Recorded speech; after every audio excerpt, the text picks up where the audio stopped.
My name is Diana Parker. I'm 32 years old.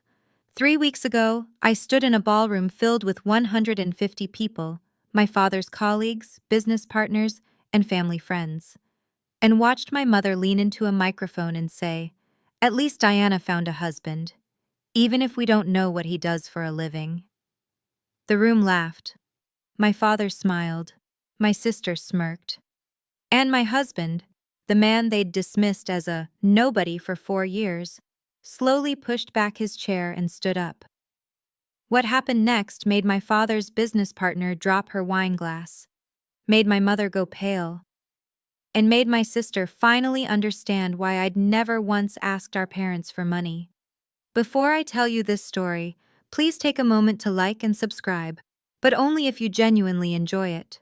And I'd love to know, where are you watching from and what time is it there? It started 6 years ago, the night I met Marcus.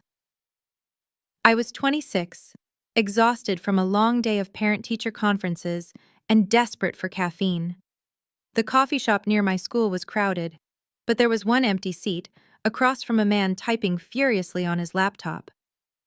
"Mind if I sit here?" I asked. He looked up. Dark eyes, warm smile. "Please." We didn't talk much that first day. He worked. I graded papers, but when I got up to leave, he said, "Same time tomorrow?" I came back. So did he. For 2 months, we shared that table. He told me he worked in education. I told him I taught third grade. He never asked about my family's money. I never asked about his. It was the first time someone saw me. Not my father's company, not my sister's shadow, just me. When Marcus finally asked me to dinner, I said yes before he finished the sentence. We dated for 2 years. Simple dates, farmers markets, movie nights. He cooked for me in his modest apartment, and I fell in love with the way he listened, really listened, when I talked about my students. When he proposed, I didn't tell my parents for 3 weeks. I knew what they'd say. "He works in education?" My mother's voice dripped with disappointment. "What does that even mean?" "It means he helps kids learn," I said. "So he's a teacher, like you." She sighed. "Diana, I had hopes for you." Marcus never pushed me to explain more about what he did. Once I asked him why. He took my hand and said, "I don't want your family to like me for what I have. I want them to like me for who I am." I didn't understand then, but I learned early that in my family, your worth was measured in dollar signs. So I stopped bringing people I loved into that equation. The signs were always there. I just didn't want to see them. Every Thanksgiving, every Christmas, every birthday dinner, the pattern repeated like a broken record. "Madison, tell everyone about the Henderson deal," my mother would say, beaming at my sister. $2 million, can you believe it? Madison would flip her hair, launch into some story about client negotiations, and the whole table would lean in like she was announcing a cure for cancer. Then my mother would turn to me. "And Diana, you're still teaching?" She said, teaching the way someone might say unemployed. "Third grade now," I'd say. "I have this one student, Emma, who couldn't read 6 months ago. Last week she finished her first chapter book and—" "That's nice, dear." My mother would already be looking at her phone. That was sign number 1. Sign number 2 hurt worse. Last spring, my students put on a play. They'd worked for months, memorizing lines, painting sets, making costumes from cardboard and glitter. I invited my parents. "Dad, it's on the 15th, 3 o'clock. I'd really love for you to come." My father checked his calendar. "I have real meetings, Diana. Maybe next time." He'd visited Madison's office 12 times that year. I counted. The week before the play, Madison whispered to me at Sunday brunch, "You know Dad's disappointed, right? You had the same opportunities I did." I wanted to scream that our opportunities weren't the same. She wanted the corner office. I wanted to matter to someone, but I just smiled and said nothing. Marcus was there beside me. He heard everything. That night, he held me and said, "Your worth isn't determined by them." I wanted to believe him, but all those small humiliations, they were just the warm-up. The retirement party was where everything exploded. The invitation arrived on a Tuesday, an email, not even a proper card. You are cordially invited to celebrate Robert Parker's retirement after 40 years of excellence in real estate development. Madison got a hand-calligraphed invitation delivered by courier. I know because she posted it on Instagram. My mother called that evening. Diana, I need to discuss the seating arrangements. Okay? You and Marcus will be at table 14. I pulled up the venue layout on my laptop. Table 14 was in the back corner, near the kitchen doors. Mom, that's the furthest table from the stage. Well, we have important guests. The Walshes are coming, the Hendersons, people your father actually does business with. I swallowed the lump in my throat. Fine. And Diana, wear something nice. There will be important people. She paused. Try not to talk too much about your little school. These people have real careers. She hung up before I could respond. That night, I sat on the edge of our bed, staring at my phone. Marcus came in, saw my face. They seated us by the kitchen, didn't they? I nodded. Do you want me to come? I hesitated. Part of me wanted to protect him from them, but another part, a part I'd been silencing for years, was tired of facing them alone. Yes, I whispered. Please. Marcus sat beside me, took my hand. I've been quiet for 4 years because you asked me to, but if they hurt you again, I won't just sit there. His voice was calm, but there was something underneath, something I hadn't heard before. Marcus, what are you? He looked at me steadily. I think it's time. Time for what? I didn't ask. Maybe I was afraid of the answer. The night before the party, I couldn't sleep. I kept thinking about the future, about the children Marcus and I talked about having someday, about what I'd teach them. Would I teach them to stay silent when someone humiliated them? To smile and nod while being dismissed? To believe their worth depended on a job title or bank account? No, absolutely not. So why was I still teaching myself those lessons? I thought about the last family dinner. Madison had announced her promotion, Senior Vice President of Marketing at Dad's company. Everyone applauded. Champagne was poured. Then she'd leaned over to me and whispered, loud enough for the whole table to hear. Diana married down. At least I'm dating someone with ambition. Marcus was sitting right there. He heard every word. His jaw tightened, but he said nothing, because I'd asked him not to make waves. That night, after we got home, I found him standing at the window, just staring out at the city lights. I'm sorry, I said. I should have.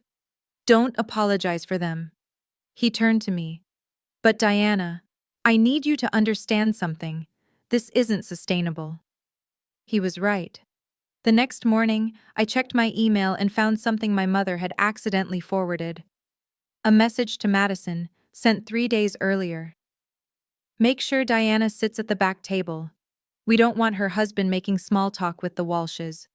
God knows what he'd say about his education work. I read it 3 times. Each time it hurt more. I realized then that silence wasn't peace. It was permission. Permission for them to keep hurting me, keep hurting us. Something had to change. And the retirement party? That was going to be the turning point, one way or another. The grand ballroom of the Hartwell Hotel was everything my father loved. Excessive, expensive, and designed to impress. Crystal chandeliers, white tablecloths, a 12-piece orchestra playing soft jazz, 150 guests in designer gowns and tailored suits, all gathered to celebrate Robert Parker's 4 decades of excellence. Marcus and I arrived at 7. He wore a simple navy suit. I wore a black dress I'd bought on sale 3 years ago. At the entrance, my mother stood greeting guests like royalty receiving subjects. She wore emeralds, actual emeralds. Diana, she air-kissed my cheek. You came. Of course I came. It's Dad's retirement. Her eyes flicked to Marcus. And you brought him. My husband. Yes. She forced a smile. Table 14. In the back. We know. We made our way through the crowd. I felt the glances, the whispers. Parker's older daughter, the teacher, married to nobody special. Near the stage, I spotted Madison, red designer gown, diamond earrings, standing beside our father like she was the guest of honor. She saw me and waved, a little flutter of fingers that somehow felt condescending. Table 14, Marcus murmured. Convenient. It was worse than I'd expected. Not just near the kitchen, practically in it. Every time a server passed, we had to pull in our chairs. As we sat down, a woman at the next table turned around. Expensive suit, sharp eyes. I recognized her, Jennifer Walsh, one of my father's biggest business partners. She looked at Marcus, frowned slightly, tilted her head. Have we met? She asked him. Marcus smiled politely.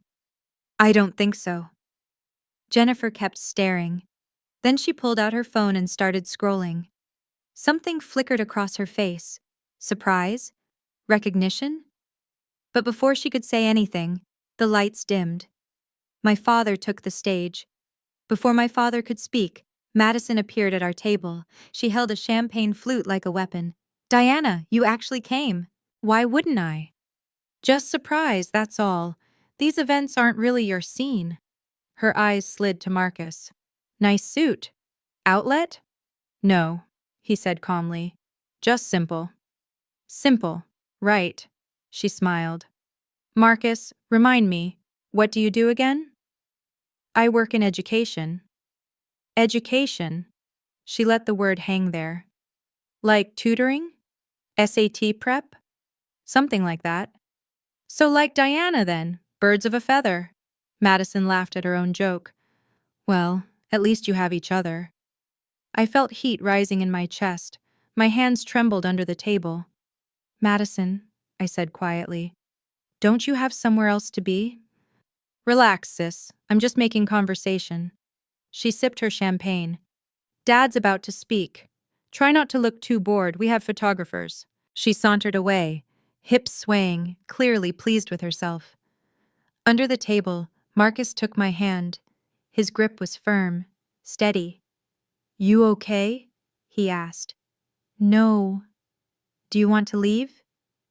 I looked at my father on stage, at my mother beaming from the front row, at Madison positioning herself for the perfect photo op. Not yet, I said. I need to see this through. Marcus nodded slowly. She doesn't know what she's mocking. That's the saddest part. I didn't understand what he meant. Not then. The orchestra fell silent. The room settled. My father tapped the microphone. Welcome, everyone. Thank you for being here tonight. 150 faces turned toward the stage, smiling expectantly, and I sat in the back, near the kitchen, holding my husband's hand, telling myself that this time would be different. It wasn't. It was worse. My father had always been good at speeches, confident, commanding, the kind of voice that made people lean forward. 40 years, he began. 40 years of building something from nothing. 40 years of deals, negotiations, and yes, a few sleepless nights. Polite laughter rippled through the crowd. But I didn't do it alone. He gestured toward the front table. My wife, Helen. My rock. My partner in everything. My mother pressed a hand to her chest, eyes glistening on cue. And my daughter Madison. His voice swelled with pride. My legacy at the company. Senior Vice President at 28, the future of Parker Real Estate. Madison rose slightly from her seat, accepting the applause like she'd just won an Oscar. The photographer's cameras flashed. Madison has exceeded every expectation, my father continued. She has my drive, my instincts, and frankly, my ruthlessness. More laughter, more applause. I sat there waiting, hoping. Of course, family is more than business, he said. I'm blessed with 2 daughters. My heart lifted. Maybe this time. My father's eyes found me across the ballroom. He smiled. But the smile didn't reach his eyes. It was the smile he gave difficult clients. And Diana, my eldest. A pause. Too long. She's still trying to figure out what to do with her life. Scattered laughter. Awkward. Uncomfortable. But we love her anyway. He said it like a punchline. I felt the blood drain from my face. 150 people were looking at me now, some pitying, some amused, some just curious about the lesser daughter. Marcus's hand tightened around mine. When I looked at him, his expression was stone. My father had already moved on. Now, let me tell you about our plans for the foundation. But he wasn't done with me, not yet. While my father droned on about tax-deductible charitable contributions, Jennifer Walsh was staring at my husband. Not casually, intently, like she was solving a puzzle. She kept glancing at her phone, then back at Marcus, scrolling, zooming, comparing. I tried to focus on my father's speech, but her attention was impossible to ignore. Finally, she leaned across the gap between our tables. "Excuse me," she whispered. "I'm sorry, but I have to ask, have we really never met?" Marcus shook his head. "I don't believe so. You just look so familiar." She held up her phone, showing him something on the screen. "Is this Jennifer?" My father's voice cut through. "Care to share with the class?" She snapped her phone down, startled. "Just checking emails, Robert. Please continue." My father chuckled. "Always working. That's why I love you, Jen." The moment passed. Jennifer returned to facing the stage. But I saw her glance back at Marcus 2 more times, and I saw her expression, the barely concealed shock, the way her mouth opened slightly, then closed. She knew something, or thought she did. "Marcus," I whispered. What was she looking at? "Nothing important." "She recognized you." He squeezed my hand. "Let it go. For now." For now. What did that mean? Up on stage, my father was wrapping up his speech. "But enough about business. Let's talk about what really matters. Family." He extended a hand toward my mother. She rose gracefully and joined him on stage. "Helen, would you like to say a few words?"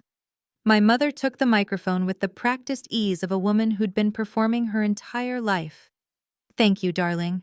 She scanned the crowd, and then her eyes locked onto me. I knew that look. It never ended well. 3 hours earlier, as we were getting ready for the party, Marcus had done something strange. He'd reached into his briefcase and pulled out a plain white envelope, thick, official-looking. He slid it into the inside pocket of his suit jacket. "What's that?" I'd asked. "Insurance." "Insurance for what?" He'd looked at me then, really looked at me, and said, "For you, in case they go too far." I hadn't asked what was inside. Honestly, I didn't want to know. Part of me hoped we wouldn't need it, that this night would be different. But sitting here now, watching my mother take the microphone with that predatory smile, I thought about that envelope. What kind of insurance did Marcus have? And what did he think might happen tonight that would require it? "I want to say something about family," my mother announced, "about the people who make everything worthwhile." Her gaze swept the room, landing briefly on Madison, warmly, on various guests, politely, on me, with something that looked almost like contempt. "Robert and I have been blessed," she continued, "truly blessed. Our youngest, Madison, has made us so proud, following in her father's footsteps, building an empire." Madison raised her glass. Cameras flashed again. "And then there's Diana." My stomach clenched. "Our eldest has taken a different path." My mother's smile was surgical. "She teaches elementary school. 3rd grade, I think? Or is it 2nd now?" "3rd," I said, though no one could hear me from table 14. "But you know what? At least she found a husband." She paused for effect. "Even if we don't know what he does for a living." The room erupted in laughter, and I felt something break inside me. Not my heart, my patience. Beside me, Marcus slowly reached into his jacket. The laughter rolled through the ballroom like a wave. Some people tried to hide it behind their hands. Others didn't bother. My father took the microphone back from my mother, still chuckling. Now, Helen, be nice. But he was smiling, enjoying it. Diana has her own talents. He said talents the way you'd say quirks about a difficult child. Some people are meant to lead, he continued, gesturing grandly. Others are meant to support. Diana has always been a supporter. I sat frozen, unable to move, unable to breathe. This wasn't a speech. It was a public execution. We've tried to guide her, of course, offered her positions at the company, offered to pay for her MBA, but Diana chose, well, whatever it is she chose. Sympathetic murmurs from the crowd. Poor Robert, such a disappointing daughter. But that's family, right? You love them anyway, even when they don't meet expectations. He raised his glass. To family, complicated as they may be. 150 glasses rose in response. To family! And there I sat, at the table by the kitchen, while everyone toasted to my failure. Marcus's hand was no longer holding mine. When I looked over, his chair was empty. He was standing. Marcus, I whispered, what are you doing? He didn't answer, just started walking, calm, measured, each step deliberate, toward the stage. Heads began to turn. Whispers rippled through the crowd. Who is that? What's he doing? My father noticed. His smile faltered. Can I help you? Marcus stepped onto the stage. He looked out at the sea of faces, investors, partners, friends, all of them strangers to him. Then he leaned into the microphone. May I have a moment? The room went silent. My father's confusion hardened into annoyance. I'm sorry, who are you? I'm Marcus, Diana's husband, the one you don't know anything about. A few nervous laughs from the crowd. My mother stepped forward, reaching for the microphone. This really isn't the time. I think it's exactly the time. Marcus's voice was quiet, but it carried. Every word crisp, every syllable controlled. My father forced a smile for the audience. Marcus, is it? Why don't we discuss this later, in private? No. The word landed like a stone. For 4 years, Marcus continued, I've sat at the back of your holiday dinners. I've listened to your wife mock my career. I've watched you dismiss your daughter like she's somehow less than. And I've stayed quiet, because Diana asked me to. He looked at me across the ballroom. His eyes were soft, sad. But I won't stay quiet anymore. My mother laughed, a brittle, uncomfortable sound. This is ridiculous. Helen, get security. No need. Marcus held up a hand. I'm not here to make a scene. I'm here to introduce myself, properly, since your family never gave me the chance. Madison pushed through the crowd, champagne sloshing. This is insane. Who does this guy think he is? Excellent question, Marcus said. Thank you for asking. He reached into his jacket pocket. My heart stopped. The envelope. But he didn't pull it out. Not yet. Instead, he straightened his tie and faced the audience. My name is Marcus Smith Parker. Jennifer Walsh made a sound, a gasp maybe. Her hand flew to her mouth. And I believe, Marcus said calmly, some of you may have heard of my company. The room seemed to hold its breath. Even my father looked uncertain now. What company? He asked. Marcus smiled. Before Marcus could answer, Madison grabbed the microphone. Okay, enough of this. She positioned herself between Marcus and the audience. Diana, come get your husband. He's embarrassing himself. I'm not finished, Marcus said. Yes, you are. Madison's voice dripped with condescension. Look, I get it. You feel defensive because we pointed out the obvious. But let's be real here. She turned to the crowd, playing to them now. Diana married a guy who probably makes less than my assistant, and that's fine, really. Not everyone can aim high. Someone actually laughed, a loud, braying laugh from the back of the room. Maybe he's a tutor. Maybe he grades papers. Whatever working in education means. Madison made air quotes. The point is, this is Dad's night, not your night. So please sit down, go back to your little corner, and let the adults finish celebrating. She thrust the microphone at Marcus, expecting him to take it and slink away. He didn't. Instead, he took the microphone. And he smiled. Not a smug smile. Not a vengeful one. Just calm. "You're right," he said. "This isn't my night. But it became my night when your family publicly humiliated my wife in front of 150 people." Madison rolled her eyes. "Oh my God, so dramatic." "I work in education," Marcus continued, ignoring her. "You're right about that, but I don't grade papers, I don't tutor." He paused. Let the silence build. "I build educational platforms, technology that helps millions of children learn." Jennifer Walsh was nodding now, her face pale. "I knew it," she whispered. "I knew I recognized him." Madison's smirk flickered. "What are you talking about?" "My company," Marcus said, "is called EduSpark." Someone in the crowd gasped, and everything changed. "Okay, I need to pause here for a second. I know you're probably screaming at your screen right now. I was screaming inside too. If you're as invested in this story as I was living it, hit that like button. It really helps. And I have a question for you. Have you ever been publicly humiliated by your own family? Tell me in the comments. Because what happened next? Even I didn't see it coming. Now back to that ballroom. The name EduSpark moved through the crowd like electricity. I saw it happen in real time. First confusion, then recognition, then shock. A man at table 3 pulled out his phone, typed frantically, and showed his wife. Her eyes went wide. A woman near the stage put her hand over her heart. Jennifer Walsh was already on her feet. "Robert," she said loudly, "do you have any idea who this is?" My father looked lost, genuinely lost. What?" "EduSpark," Jennifer repeated. "The educational technology company. They were just valued at $200 million. It was on the cover of Forbes 3 months ago." The murmurs intensified. 200 million. Forbes.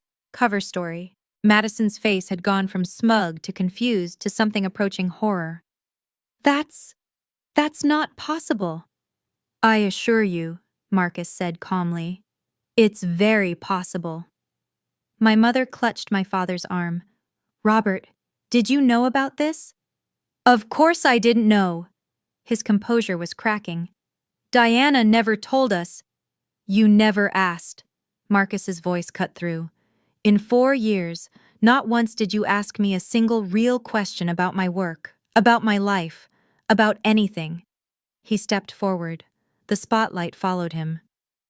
"You assumed I was nobody because I didn't brag, because I didn't drop names or flash money, because I sat quietly at your holiday dinners and didn't try to impress you." The room was utterly silent now. No one moved, no one breathed. "Last year, Forbes named me one of their 30 under 30 in education. I've been interviewed by CNN, MSNBC, and the Wall Street Journal. I've had lunch with senators and shaken hands with 2 presidents." He looked directly at Madison. "I don't make less than your assistant, but if I did, that still wouldn't justify what you said about my wife." Jennifer Walsh pushed her way to the front.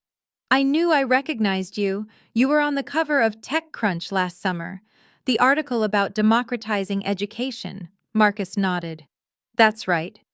I've been trying to get a meeting with your company for 6 months." She turned to my father, accusation in her voice. "Robert, you've been talking about getting into edtech. The opportunity was literally at your dinner table." My father's face was a mask of barely controlled panic. "I didn't. You never bothered to find out." Marcus reached into his jacket and pulled out the envelope. "But that's not why I'm up here." He opened it, removed a document. Thick, official. "This is a contract," he said. "A $5 million grant to fund STEM programs in underprivileged schools across Massachusetts." 5 million.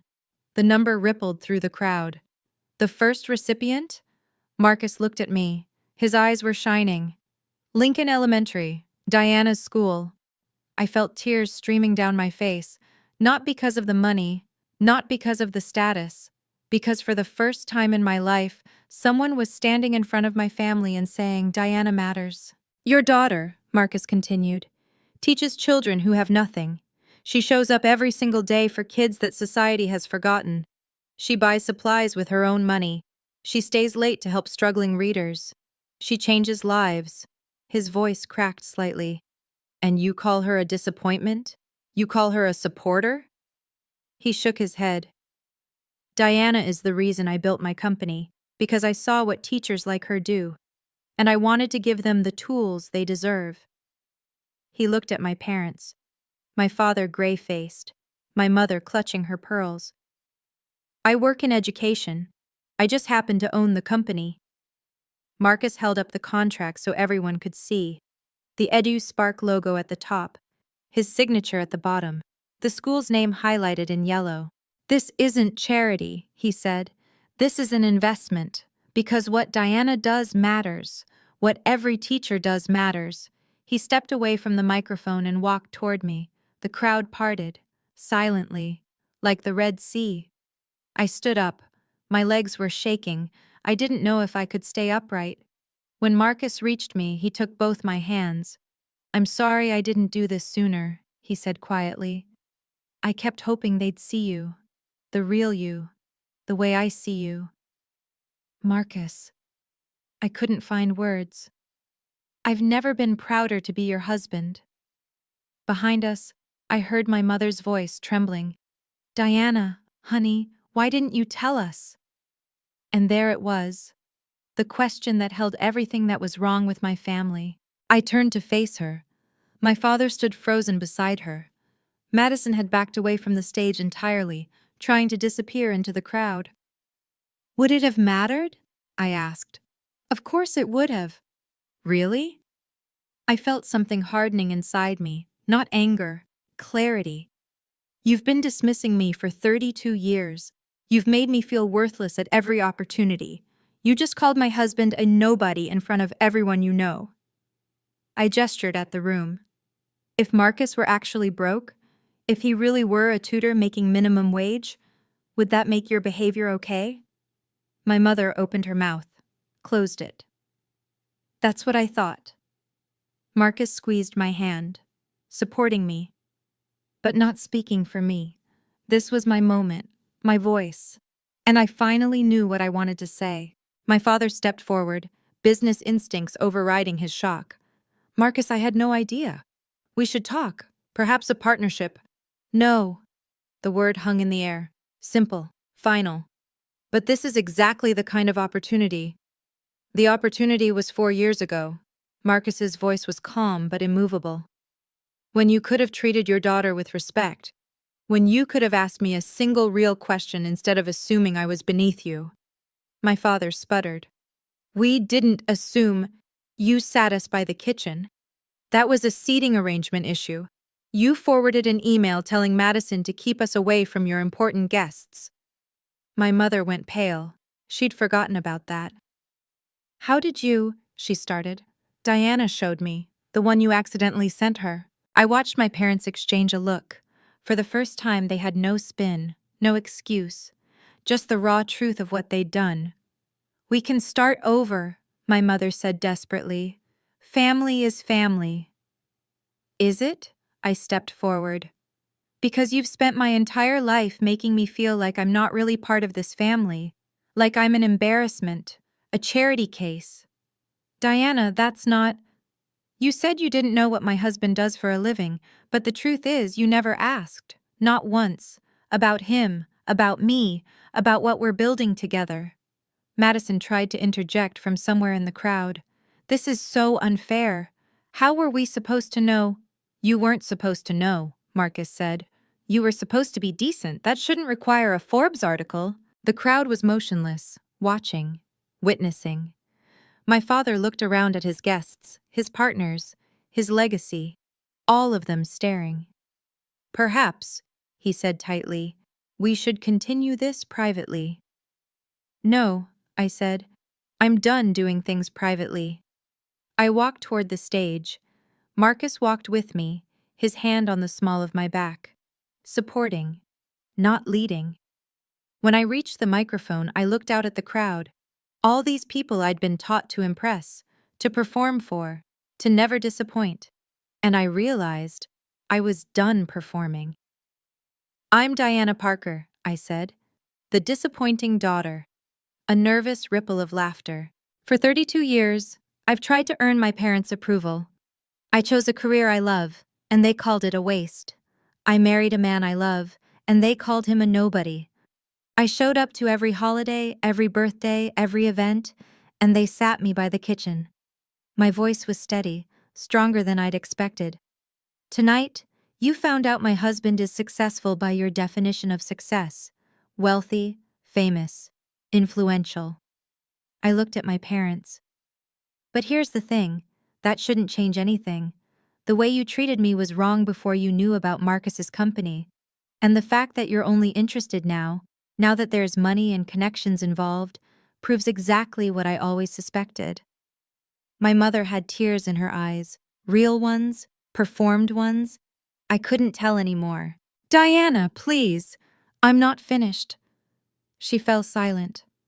"I have a job that matters, a husband who loves me, a life I built without your approval." I took a breath. "And from now on, respect is the minimum requirement.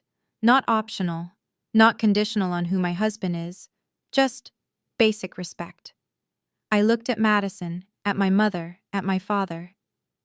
"If you can give me that, we can try again. If you can't?" I took Marcus's hand. "Then this is goodbye." We turned, and we walked out. 150 people watched us go. We didn't speak until we were in the car. Marcus drove. I sat in the passenger seat, staring out the window, watching the city lights blur through my tears. "Are you okay?" he finally asked. "I don't know." I wiped my face. "I feel empty, like I've been holding something heavy for years and I finally put it down." "That's not empty, that's light." I laughed. A wet, broken sound. My phone hadn't stopped buzzing since we left. I finally looked at it. 23 missed calls, 14 from my mother, 6 from my father, 3 from Madison. Voicemails were piling up. I played my mother's first message. "Honey, please come back. This was all a misunderstanding. We need to talk." Misunderstanding. Like she'd accidentally mispronounced my name. My father's voicemail was shorter. "Marcus seems like a great guy. Let's have dinner. I have some ideas about—" I deleted it before he could finish pitching a business deal. Madison's text was the most revealing. I read it out loud to Marcus. "I can't believe you hid this from us. That's so selfish." He shook his head slowly. "Selfish. She still thinks she's the victim. Of course she does." I turned my phone off, let the silence settle around us. "Do you regret it?" I asked. "Staying quiet for so long?" "Sometimes." He reached over, took my hand. "But I didn't do it for them. I did it for you. Because you asked me to." "I know." "And tonight?" I thought about it. About my mother's face, my father's panic, Madison's horror. "Tonight," I said. I finally said what I needed to say. "Are you glad?" I watched the road ahead. Dark, uncertain. "Not yet," I admitted. "But I think I will be." The fallout started the next morning. Jennifer Walsh called Marcus at 8 a.m. I listened from the kitchen while making coffee. "I want to apologize for last night," she said. "I had no idea Robert's family would—" "Well, that was appalling." "It wasn't your fault," Marcus said. "Still, I've been trying to get a meeting with EduSpark for 6 months. I kept going through Robert, thinking he might have connections. Turns out the connection was at his daughter's table." She laughed, but there was an edge to it. "Anyway, I'd love to discuss partnership opportunities. When you're ready." After she hung up, Marcus looked at me. "Jennifer was my father's biggest potential investor." "Was?" "She called him this morning, withdrew her interest in his development project." I should have felt satisfied. I didn't. But I didn't feel guilty either. Over the next week, the story spread through Boston's business community like wildfire. Robert Parker's family publicly humiliated a $200 million CEO at his own retirement party. Not just any CEO, the Forbes 30 Under 30 CEO who'd been on CNN. The optics were devastating. Two deals my father had been cultivating for months fell through. The partners cited concerns about judgment and reputational alignment. In business, I learned, reputation is currency. That night, my father's account was overdrawn. Madison was quietly removed from the Henderson project, too much awkwardness apparently. She blamed me, of course. Texted me a long rant about how I'd destroyed everything. I didn't respond. The most surprising call came from my father's company's PR team. They wanted to know if Marcus would consider a joint statement, something about healing family rifts and moving forward together. Marcus declined. There's nothing to spin, he told them. The truth is the truth. 1 week after the party, Uncle George called. George was my father's older brother, the one who'd left Parker Real Estate 30 years ago to become a high school principal. The one my father called the family disappointment before I inherited the title. Diana. His voice was warm, familiar. I heard about the retirement party. I'm sure you did. I've been telling Robert for years he was wrong about you. I felt something loosen in my chest. You have? Every Christmas, every Thanksgiving, every time he made some comment about your little teaching job. Uncle George sighed. He never listened. Your father only hears what he wants to hear. I thought about all those family dinners, the ones where Uncle George sat in the corner, quiet, while my father held court. Why didn't you ever say anything to me? I asked. Because I didn't want to interfere, and honestly, I wasn't sure if you'd believe me. He paused. But what Marcus did, standing up for you like that, it took guts. It did. And what you did, Diana, standing up for yourself at the end, that took even more. I started crying then. Not sad tears, something else. Release. I'm proud of you, kid, Uncle George said. I always have been. I just wish I'd said it more. Thank you, I managed. And Diana, family isn't about blood, it's about who shows up for you. His voice cracked slightly. Marcus showed up, and so did you, for yourself. After we hung up, Marcus found me on the couch, still crying. Good tears? He asked. Good tears. He sat beside me, put his arm around my shoulders. Not everyone in your family gave up on you, he said. I know. I leaned into him. I'm finally starting to see that. Quick check-in. Are you team Diana should forgive her parents, or team they need to earn it? I genuinely want to know. Drop your answer in the comments. And if you've made it this far, you're clearly invested in this story. So hit subscribe if you haven't already. The ending might surprise you. Now let me tell you what happened 3 weeks later, when I finally agreed to see my parents again. I chose a coffee shop, neutral ground, public enough that they'd have to behave. My parents were already there when I arrived. They looked older somehow, smaller. My father was wearing a polo shirt instead of his usual suit. My mother's jewelry was conspicuously absent. I sat across from them. Marcus had offered to come. I told him no. This was something I needed to do alone. Thank you for meeting us, my father said. His voice was stiff, rehearsed. Thank you for respecting my boundaries about the location. An awkward pause. Diana, my mother started, we want to start over. Starting over requires acknowledging what went wrong. Another pause. They exchanged glances. We were hard on you, my father admitted, because we wanted more for you. No. I kept my voice level. You were hard on me because I didn't fit your definition of success. There's a difference. My mother's eyes glistened.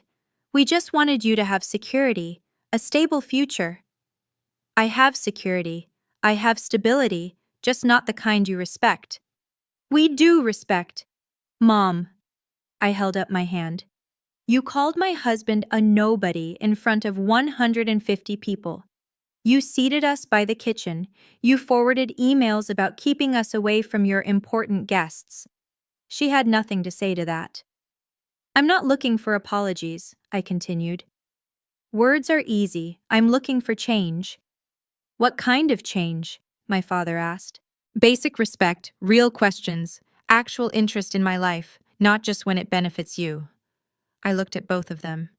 I'll give you a chance, but it's conditional, respect first, always. My mother nodded. My father cleared his throat. We can do that, he said. We'll see. That night, Marcus and I sat on our balcony. The city sparkled below us. A bottle of wine between us, half empty. How do you feel? He asked. I thought about it. Really thought. Like I'm finally starting over. Not with them, with myself. He nodded. Any regrets? Only that I waited so long. I leaned against him, feeling his warmth, his steadiness. You know what's strange? I said. All those years, I thought I needed their approval to be happy, to feel like I mattered. And now I realize I always mattered. I just needed to believe it myself. Marcus kissed the top of my head. You changed thousands of children's lives. You showed up every single day for kids nobody else cared about.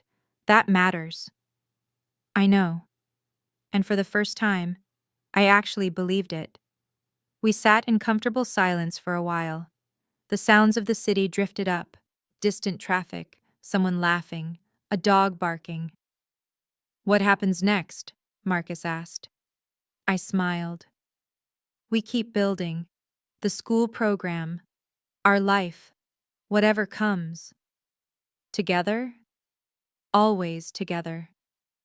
I thought about my students. About Emma, who could finally read. About the STEM program that would change everything. About the life I'd built with my own hands, my own heart. I thought about my parents. Maybe they'd change. Maybe they wouldn't. But either way, I was done waiting for their validation. The people who love you don't make you prove your worth. They celebrate it. Marcus had taught me that. And now I was teaching it to myself. You know what? I said. What? I smiled at him. Really smiled. I think I'm going to be okay. And for the first time in 32 years, I meant it. And that's my story. Thank you for being here until the very end. If this resonated with you, if you've ever felt unseen by the people who were supposed to see you most, I hope you know your worth isn't up for debate. If you enjoyed this, please subscribe and check out another story in the description below. I'd love to hear your thoughts in the comments. What would you have done in my place? See you in the next one.